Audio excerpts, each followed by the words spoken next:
हाय बच्चों, welcome back to study room. और आज हम लोग स्टार्ट करने वाले हैं with one yet another chapter जिसका नाम है the duck and the kangaroo. ये एक पोयम है और बहुत ज़्यादा इजी टू अंडरस्टैंड पोयम है।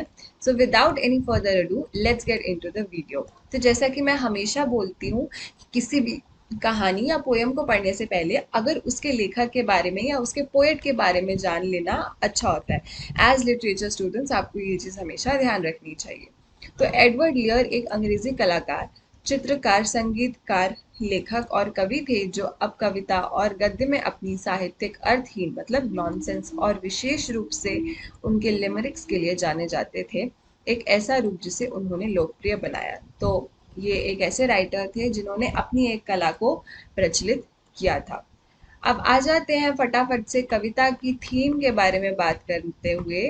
विषय वस्तु के बारे में अगर हम बात करते हैं तो the duck and the kangaroo एक तरह की कविता है जिसे अर्थहीन, नॉनसेंसिकल और एब्सर्ड कविता बोल सकते हैं। तालाब तक सीमित बत्तख एक कंगारू से उसे दुनिया भर की यात्रा पर ले जाने का अनुरोध करती है।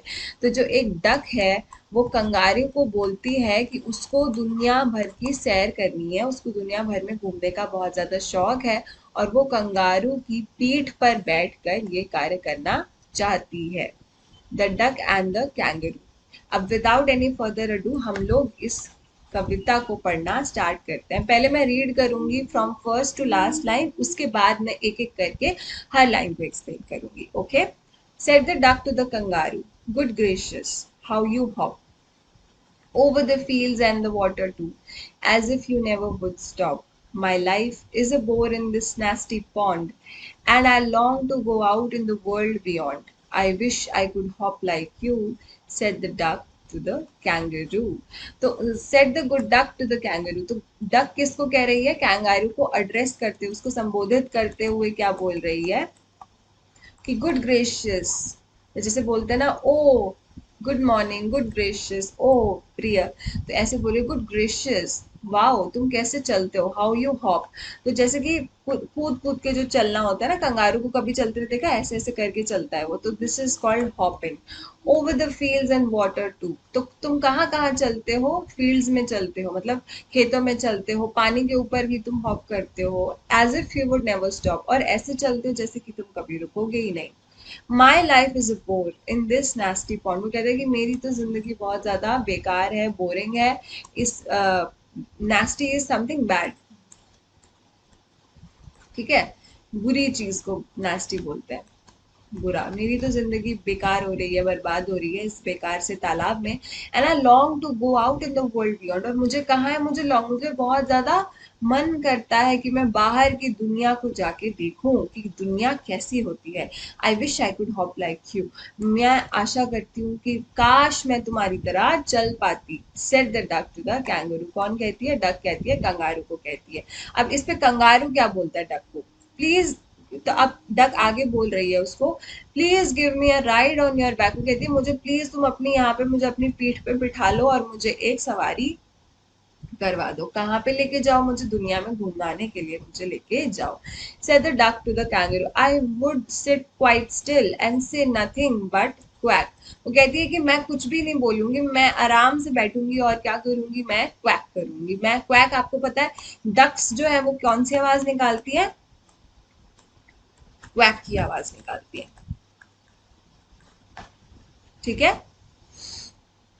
The whole of the long day through, ठीक है, तो पूरे दिन में मैं बस पूरे दिन बैठकर मैं तुम्हारी पीठ पे क्वैक क्वैक करती रहूंगी। And we'd go to the Dee and the Jelly Bo Lee, तो हम कहाँ जाएंगे? हम डी पे जाएंगे। एंड द जेली बोली, तो ये कोई डी और जेली बोली ऐसी कोई असली जगह है नहीं, लेकिन वो बोलती है कि मुझे ऐसी ऐसी जगहों पे तुम घुमाने के लिए लेके जाओ। Over the land and over the sea, तो हम लोग लैंड मतलब हम लोग हर एक जमीन को कूद कर वहां से जाएंगे, हर एक समंदर को हम पार करते हुए जाएंगे।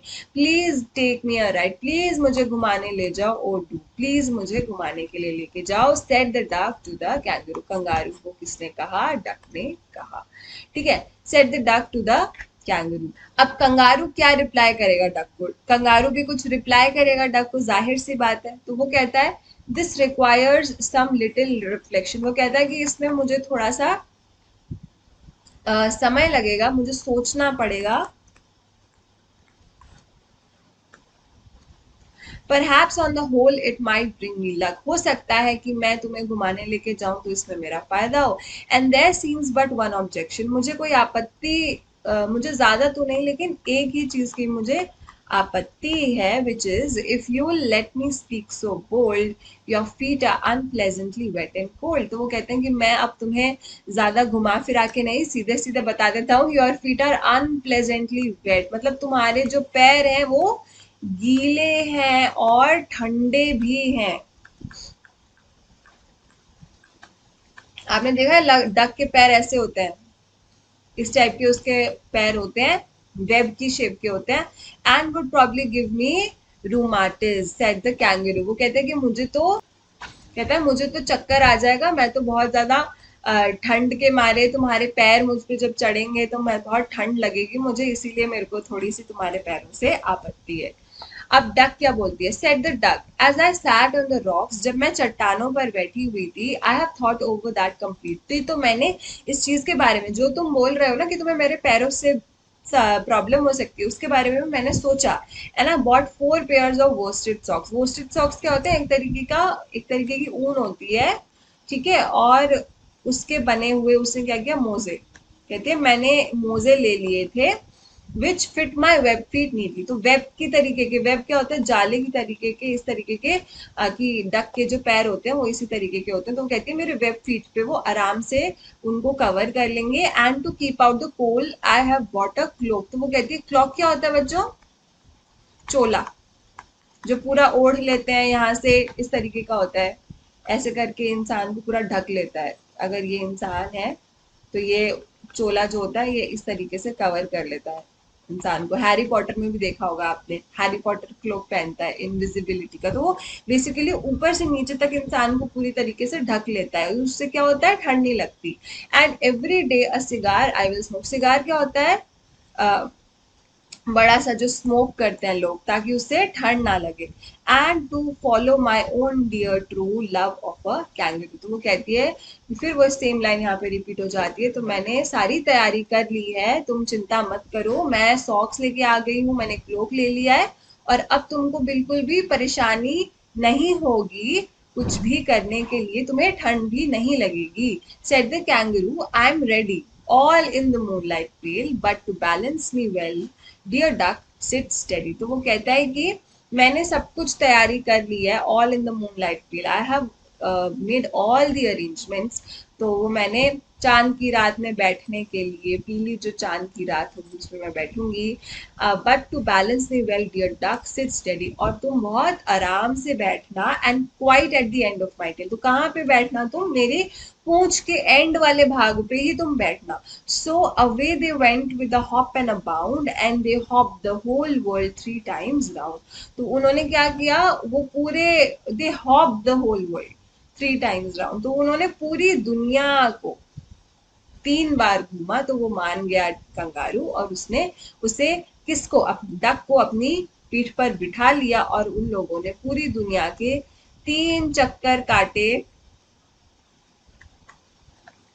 3 चक्कर लगाए। एंड उसका क्या नतीजा हुआ, and who was so happy oh who as the duck and the kangaroo, और वो बहुत ज्यादा खुश थे और आपस में खुशी के मारे घूम रहे थे, राइट।